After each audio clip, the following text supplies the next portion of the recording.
उनको गिरफ्तार कर लाया सबको। आगे महाराणा प्रताप अपने कैंप की तरफ खड़े, महाराणा प्रताप देखे कि अमर सिंह डोलता हुआ आ रहा है, पीछे महिलाएं बुरके में बेचारी रोती पीटती आ रही है। वो कौन है, कहां से लाया तुम? उसने कहा डैडी आप साइड में जाओ, मैं संभाल लूंगा।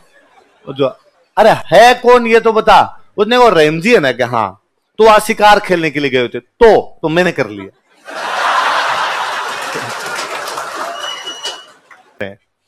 तो इधर मेवाड़ में एक नए सेनापति उतारे गए, रहीम जी।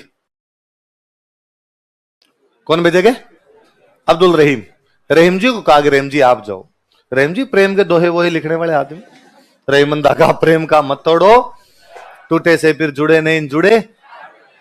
पर रहीम जी वाकई बेहतरीन योद्धा थे। हम रहीम जी के बारे में केवल इतना जानते हैं कि रहीम जी कवि थे, पर रहीम जी की दो बातें और बड़ी जोरदार है। रहीम जी बेहतरीनतम योद्धा हुए। मुगलों के जितने योद्धा हुए उनमें यदि टॉप 10 की कभी लिस्ट बनाई जाएगी तो उनमें यकीनन रहीम जी हमेशा आएंगे। रहीम जी उतने बड़े भगवान कृष्ण के भक्त थे।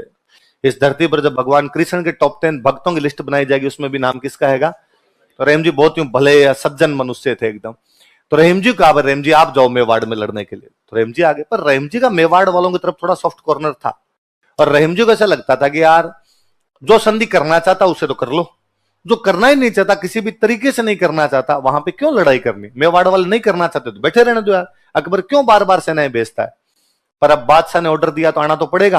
तो रहीम जी आ गए यहाँ पे मेवाड़ में। यहाँ उदयपुर में पहाड़ियों में कोई जगह पड़ती थी शेरपुर। कौन सी जगह थी? वहां पे चुपचाप अपनी सेनाएं लेके बैठ गए, बढ़ने दो, अपने लड़ाइयां नहीं करनी। अच्छा पहले जब लंबे दौरों के लिए सेनापति जाते तो परिवार साथ लेके जाते, लुगाई टाबरन सब साथ में हुआ करते। भाई आपको 3 साल किसी आक्रमण के लिए जाना तो परिवार साथ में ले जाओ आपका। तो बाद में रहीम जी ने अपने परिवार, जो बड़े बड़े सेनापति थे उनके परिवार साथ में थे, तो उन परिवारों को तंबू लगा के अपना सेट किया कि भाई यहाँ रहो, सैनिकों के तंबू लगा लिए, सेना यहाँ रहेगी। पर प्रताप पे कोई अटैक नहीं किया इन्होंने, चुपचाप बैठे रहते, सुबह शाम अपना शिकार खेल के आ जाते और अकबर के पास में मैसेज कर देते कि आज हमने अटैक किया था पर प्रताप हाथ नहीं आया। आज तो एकदम पास तक ही पहुंच गए थे, लेकिन वो पहले थोड़ा सा पहले निकल गया था। अकबर क्या कहे? अकबर वापस कहता well try boys, well try, keep it up, लगे रहो, अगली बार पकड़ में आ जाएगा पक्का। क्योंकि अकबर यदि ये कह दे कि प्रताप हाथ क्यों नहीं आया तो रहीम जी वापस पूछ ले कि भाई ये बात तो मान सिंह, आसफ खान, तू खुद और शहबाज खान चारों मिलके बता दो कैसे पकड़ना है, तो हम भी पता लगा लेंगे भाई ऐसे पकड़ना है। अब रहीम जी की तरफ से जब अटैक बंद हुए तो प्रताप को लगा कि यार आजकल अटैक ही नहीं हो रहे, क्या कारण है? मुगलों की तरफ से एक भी अटैक नहीं हो रहा। तो किसी ने कहा आजकल रहीम जी आए हुए हैं, रहीम जी अपने पर अटैक नहीं कर रहे। तो मेवाड़ ने कहा ठीक है फिर अपनी तरफ से ही मत करो, अपने थोड़ा पहाड़ों से बाहर आओ। तो पहाड़ों से बाहर आए, बाहर आके अनाज इकट्ठा करना शुरू किया। भाई पहाड़ों में रहेंगे तो अनाज कहां से आएगा? अनाज तो मैदान से ही आएगा। तो अनाज लेके आना शुरू किया, हथियार इकट्ठे करने शुरू किए, धन इकट्ठा करना शुरू किया, वापस तैयारियां की। भाई रहीम जी के बाद में कोई ना कोई सेनापति आएगा, वो तो लड़ेगा, तो तैयारियां तो करके रखी जाए। इन बिटवीन एक दिन प्रताप के बेटे थे अमर सिंह। अमर सिंह कोई उधर घूम रहे थे पहाड़ियों में, उन्होंने मुगलों के कैंप की तरफ देखा, कैंप में कोई है ही नहीं, कैंप शून्य पड़े एकदम। तो अमर सिंह पास तक ही पहुंच गया, तो आवाज लगाई जाके भाई रहीम जी किधर है? तो अंदर से महिलाओं की आवाज आई, भाई रहीम जी तो बाहर गए हुए। तो उसने कहा और कोई पुरुष होगा उसको बाहर भेज दो, मुझे बात करनी है। तो महिलाओं ने कहा भाई आज हमारे घर पे कोई भी पुरुष नहीं है, सारे पुरुष बाहर गए। उसने कहा सच्ची? उसने कहा तुम सारी बाहर आ जाओ, फॉलो मी। वो सारी महिलाओं को गिरफ्तार कर लाया। अब महिलाएं बेचारी रोती पीड़ती, उसके बेचारी डाके क्यों लेके जा रहा है, हमने तेरा क्या बिगाड़ा है? और अमर सिंह नहीं चलो चलो महलों में रखेंगे। अरे क्या तंबुओं में क्या बैठी हो तुम, आ जाओ सारी आ जाओ। उनको गिरफ्तार कर लाया सबको। आगे महाराणा प्रताप अपने कैंप की तरफ खड़े, महाराणा प्रताप देखे कि अमर सिंह डोलता हुआ आ रहा है, पीछे महिलाएं बुरके में बेचारी रोती पीड़ती आ रही है। वो कौन है, कहां से लाया तुम? उसने कहा डैडी आप साइड में जाओ, मैं संभाल लूंगा। जो अरे है कौन ये तो बता। उसने वो रहीम जी है ना कि हाँ, तो आज शिकार खेलने के लिए गए थे तो मैंने कर लिया।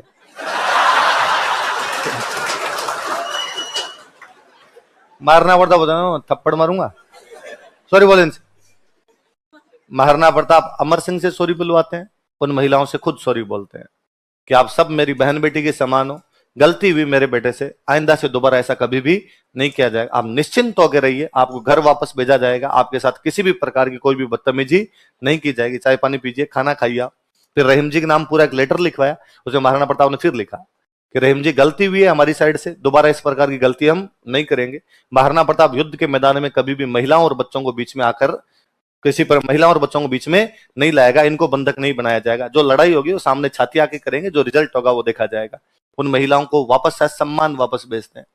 कहते हैं जब वहां रहीम जी आए शिकार खेल कर, उन्होंने देखा कि डेरे खाली पड़े हैं पूरे, तो रहीम जी ने माथा पकड़ के बैठ गए। उनको समझ में तो आ गया कि मेवाड़ वाले उठा ले गया सबको। इतने में महिलाएं वापस पहुंची। तो रहीम जी ने पूछा कहां चली गई? तुमने कहा मंग तो तुम कहां रहते हो और घर पे रहा करो।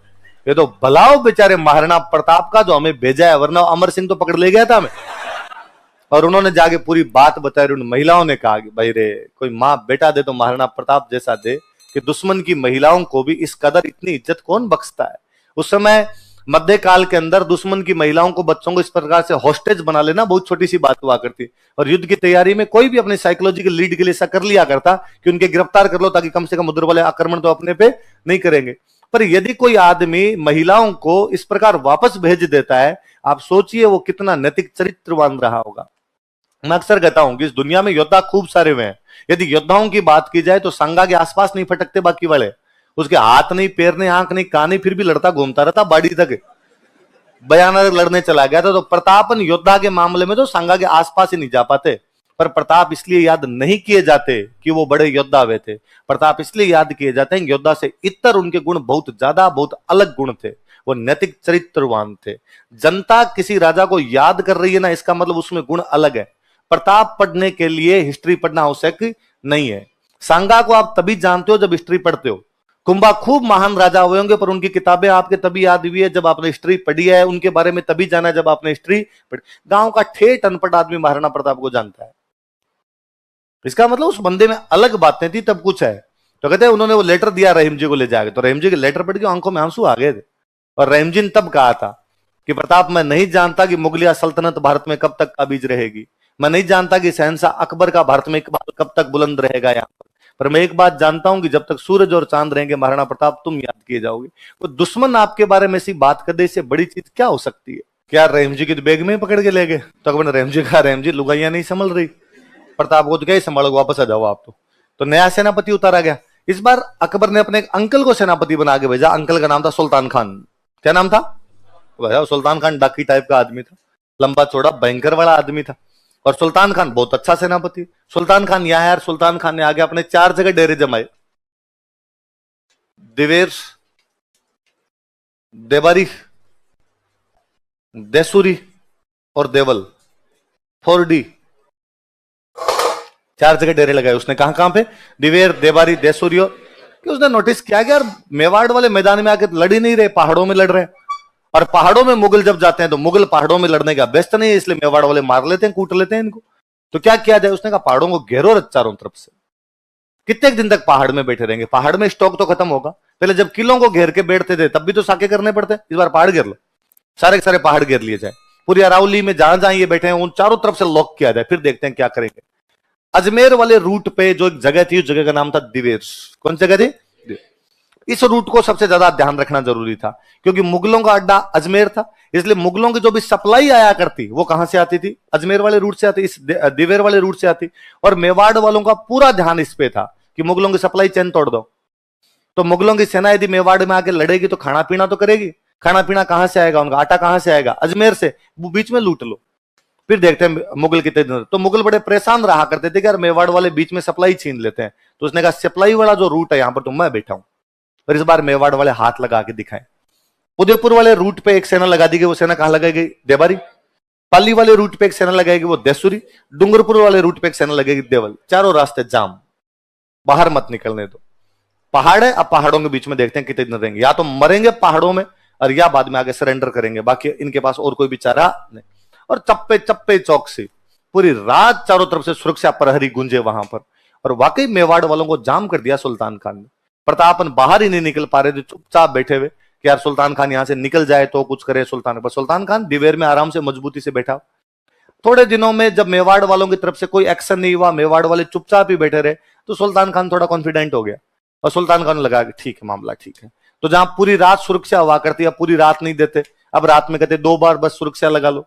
पहले एक एक चौकसी बहुत अच्छी हुआ करती है, अब थोड़ी थोड़ी चौकसी में थोड़ी ढील देनी शुरू कर दी। महाराणा प्रताप इसी मौके की तलाश में बैठे थे कि ये कब कॉन्फिडेंट होते हैं, कब थोड़े से लापरवाह होते हैं। इतने में त्योहार आया दशहरा। कौन सा त्योहार है? दशहरे पे हथियारों की पूजा होती। हथियारों की पूजा के लिए अपने घरों में अब तक कहते हैं कि साहब हथियार की जब पूजा करते हो तो तलवार यदि म्यान से बाहर निकली तो अंदर तभी डालिए जब उसके खून लगे। उसके आप तलवार को म्यान से बाहर निकाल ली तो अंदर जब डालोगे उससे पहले क्या लग जाना चाहिए? खून। तो अब तो अपने घरों में तो क्या करते हैं, बकरा लाओ तो फिर खून और तो किसका लगाओ, इसका तो झटका करो कम से कम। तो कोई बकरे का झटका कर लिया, या कई बार और नहीं होता तो खुद की अंगुली काट के उसके थूथा खून लगाते हैं, बाकी डायरेक्ट म्यान के अंदर नहीं डाली जाए तलवार। राजा महाराजाओं के टाइम में युद्ध करते, दशहरे के युद्ध जरूरी हुआ करते, और दशहरे वाले जो युद्ध होते हैं उनको बोलते टीका दौड़। क्या बोलते? टीके लगाए, हथियारों पे टीके लगाए, तिलक लगाए। अब तिलक लगाने के बाद में दौड़ करके युद्ध किए जाएंगे, वो युद्ध कौन से है? तो आसपास की किसी भी रियासत से छोटा मोटा पंगा चल रहा होता तो उस दिन थोड़ा उस पंगे को बड़ा करके आते, थोड़ा बहुत लड़ाई करके आते। और नहीं चल रहा है तो अपने किसी बंदे को कहते लड़, थोड़ा तो लड़ हमारे खिलाफ, दो चार यूं ही एक दूसरे को गालियां निकालेंगे, थप्पड़ मारेंगे, पर छोटा मोटा युद्ध कर ही लिया करते थे। उन युद्धों को क्या बोलते, कब किए जाते? इस बार दशहरा आया हुआ, हथियारों की पूजा की, मेवाड़ वालों ने पहाड़ों में प्रताप हथियारों की पूजा करते हैं। अब सब टीका दौड़ किधर करवाए, आपने तो बाहर ही नहीं निकल पा रहे, अपने तो जाम पड़े हैं चारों तरफ से। प्रताप ने कहा इस बार दिवेर पर हमला करेंगे। कहां पर हमला करेंगे? दिवेर। दिवेर में सुल्तान खान खुद बैठा है। अजमेर वाली के लिए उन्होंने चौकसी लगा रखी, इसलिए वहां तो उनकी सुरक्षा ज्यादा है। प्रताप ने कहा तभी तो मुगल सपने में भी नहीं सोच सकते कि अपने दिवेर पर हमला करेंगे। मुगलों के दिमाग में यह है कि यदि मेवाड़ वाले हमला भी करेंगे तो कहां करेंगे? देवारी देसुरिया देवर। सुल्तान खान इतना कॉन्फिडेंट है कि सुल्तान खान को लगता है कि यार दिवेर पर तो कोई भी हमला कभी भी किया नहीं जा सकता। एक दिन अचानक दिवेर पर हमला किया जाता, पूरी मुगल फौज मार दी। सर्जिकल स्ट्राइक है, सिंगल बंदा नहीं छोड़ा था दिवेर वाले युद्ध में, सब के सब मारे थे इन्होंने, भागने नहीं दिया था किसी को। और उधर से उनकी सहायता हो रही थी ईडर, बांसवाड़ा, प्रतापगढ़। वो तीनों हो रहे, पहाड़ों के अंदर से ये निकले, बाकी पहाड़ों से वो निकल के घेर के मारा था दिवेर के अंदर। तो मुझे लगता है हिस्ट्री कितनी बाइस्ड हो सकती है कि भारत का इतिहास दिवेर के युद्ध के बारे में नहीं जानता, कि मुगलों की पूरी फौज काट दी गई, सिंगल आदमी नहीं छोड़ा गया।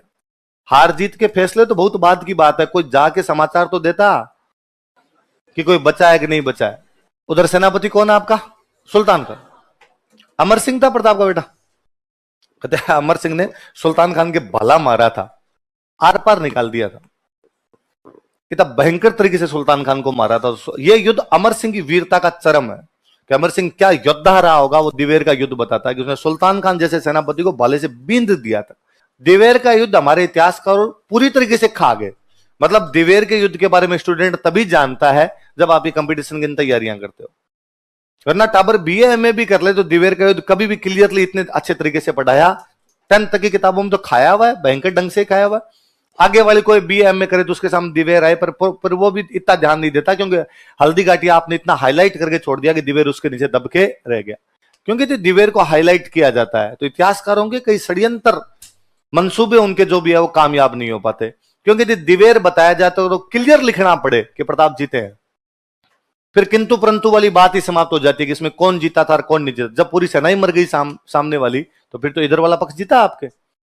दिवेर बताया जाए तो फिर ये बताना पड़ेगा ईडर, बांसवाड़ा, प्रतापगढ़ सारे के सारे प्रताप के साथ में लड़े थे। इसका मतलब प्रताप एक संगठन बनाने वाले राजा थे। क्या बनाने वाले राजा थे?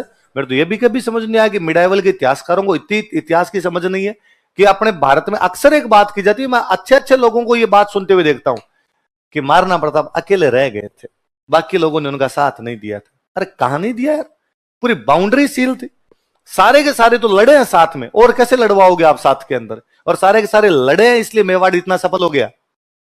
लड़ाई का तरीका अलग है। अब एक जगह युद्ध नहीं कर रहे थे, अलग जगह लड़ रहे थे। ये अगलों की रणनीति थी, ये उनकी कूटनीति थी, कैसे लड़ना है। फिर मुझे सबसे जोरदार फैक्ट तो ये लगता है कि यार अमर सिंह ने सुल्तान खान को मारा था उस युद्ध के अंदर। यह फैक्ट अपने को पढ़ाया नहीं जाता। अमर सिंह के बारे में हम कुछ ही बातें नहीं जानते, उल्टा हमें अमर सिंह के बारे में क्या पता है कि हल्दी घाटी युद्ध के बाद प्रताप की आर्थिक हालत बहुत खराब थी। एक दिन अमर सिंह बैठा बैठा घास की रोटी खा रहा था। किसकी रोटी खा रहा था? और एक वन बिलाव आया और उससे घास की रोटी छीन के भाग गया, और अमर सिंह रोने लग गया। हरे घास री रोटी जद बन बिलावड़ो ले भाग्यो, छोटो सो अमरियो चीख पड़ियो, राणा रो सूत्यो दुख जाग्यो। कि अमर सिंह छोटा सा था, वो चीख पड़ा राणा का दुख, और राणा को लगा गया धिक्कार है इस जीवन पे, जब मैं मेरे बेटे को रोटी नहीं खिला सकता तो इस बाकी प्रजा की तो क्या ही रक्षा कर पाऊंगा। ऐसी कहानी है। मुझे कोई बताए कि जो आदमी सुल्तान खान जैसे सेनापति को भाले से पार कर देता है 1582 में, क्या 6 साल पहले वो इतना छोटा सा टाबर था कि उसके हाथ से रोटियां छीन छीन के भाग जाए? सुल्तान खान को जब वो भाले से मारता, उसे ठीक 2 साल पहले शेरपुर में जब वो महिलाओं को उठा के लेके गया, उसको ये भी पता किसको लेके जाना और किसको छोड़ के जाना। पर हमारे सामने अमर सिंह की छवि आज दिन तक, किसी आप सामान्य आदमी से अमर सिंह के बारे में पूछो, ओके यार, और घास की रोटी वाला। अमर सिंह का जन्म 1559 में हो गया था। मैंने बताया था उदय सिंह के पोता हुआ था, और उदय सिंह के पोता हुआ था उदय सिंह जी एकलिंग जी के धोख लगाने गए थे, 1559 में उदयपुर की स्थापना हुई थी, बताई थी। वो पोता अमर सिंह है। यदि अमर सिंह का जन्म 1559 में हो गया तो हल्दी घाटी के टाइम में अमर सिंह 17 साल का है। और आप कहते हो कि 17 साल का जो टाबर था वो घास की रोटी खाता रहता। पर दिन वन बिलाव छीन के भाग गया, और प्रताप ने कहा कि ओ पापा के पास आई डैडी, एक ही रोटी थी, अब तो मेरे पास रोटियां भी नहीं बची है। कहां से लाए ये कहानियां? हम खुद पढ़ते हैं कि उससे पहले 1573 में जब मान सिंह बातचीत करने के लिए आया तो उससे बातचीत करने के लिए कौन गया था? पर हमें वो मतलब तोता मैना टाइप की कहानियों में उलझाया हुआ है। हिस्ट्री को हिस्ट्री की तरफ कभी नहीं पढ़ाया गया। उल्टा सुल्तान खान कहता है कि जब सारे मुगल फौजी मर गए थे तो महाराणा प्रताप घायलों के बीच में घूम के घायलों को उठा उठा के ला रहे थे अपने सैनिकों के साथ। सुल्तान खान घायलों में पड़ा था, मरा नहीं था सुल्तान खान, सांसें चल रही थी। तो प्रताप गए सुल्तान खान से बातचीत करने के लिए। तो सुल्तान खान ने पड़े पड़े महाराणा प्रताप को देख के नमस्ते किया, और महाराणा प्रताप का यार वो कौन था जिसने मेरे भला मारा है? मैं ये डाकी टाइप का आदमी यार, मेरे सामने को आए तो वो मेरे आंखें देख के मर जाए, और कोई बंदा यार इस कदर भाला मार के गया, आर पार निकाल गया मेरे, कौन था वो? तो महाराणा प्रताप को लगा कि यार अब इसको क्या बताएं कौन था। तो उनके खुद के पास में फौजी को दूसरा खड़ा था, उनको लगा मरने वाला आदमी है, पूछ रहा है। तो उन्होंने उस फौजी का आगे क्या कहा, ये था, ये जिसने भला मारा था। उसने नहीं यार, ये नहीं था, लड़का दूसरा था यार, मैं उसके चेहरे मोहरे से पहचानता हूँ, लाल बम आंखें थी उसकी, और जब उसने मारा था तभी वो अलग ही दिख रहा था यार, उसको बुलाया जाए। तो कहते अमर सिंह कैंप में था, अमर सिंह को बुलाया गया, और महाराणा प्रताप ने कहा भाई ये तो मेरे वाला ही था, इसी ने मारा है तेरे को। तो सुल्तान खान अमर सिंह कहता कि शाबाश, तुम एक वीर पिता के वीर पुत्र हो, वाकई यार मुझे मारा है तुमने। फिर महाराणा प्रताप ने कहा कि भाई कोई अंतिम इच्छा हो तुम्हारी तो बता दो। तो उसने कहा पानी पानी पिला दो। मरते आदमी को प्यास ज्यादा लगती है, सांसें टूट रही उसके, अब मरे कब मरे बस ये था एकदम, तो पानी पिला दो। हिंदू धर्म कहता है कि मरते हुए आदमी गंगा जल पिलाया जाए तो ठीक रहता है, तो सुल्तान खान को गंगा जल पिलाया। अब वो पानी पी लिया, उसकी आंखें बंद हो गई पर सांसें टूटे ही नहीं उसकी, कालजा धक धक धक धक धक करे। तो अब क्या किया जाए, मर ही नहीं रहा यार आदमी, अब न तो जिंदा है ना मरा हुआ है, अब ये कितनी देर लगेगी, इतनी देर तड़पेगा बेचारा और कोई इलाज नहीं। तो किसी ने कहा भाला जब तक बाहर नहीं निकालोगे ना तड़पेगा। तो दो ही तरीके, या तो इसका खून निकलेगा पूरा बाहर, धीरे धीरे खून निकल के मरेगा, या इसका भाला खींच दो तो मर जाएगा बेचारा, तड़पे तो नहीं, मरना तो है इसको। तो अमर सिंह को कहा कि भाला खींच दे बाहर। तो कहते अमर सिंह से भाला खींचा नहीं गया, तो इतना मोटा था वो कि उसके भाला अंदर रुक गया था पूरा। फिर अमर सिंह अपने दोनों पैर उसके पैरों पे लगा खड़ा होता है, जोर से भाला खींचता है, भाला खींचते सुल्तान खान मर गया था। वो अमर सिंह था। जिस अमर सिंह की कहानियां आपके पास ये है कि वो घास की रोटियां खाता था।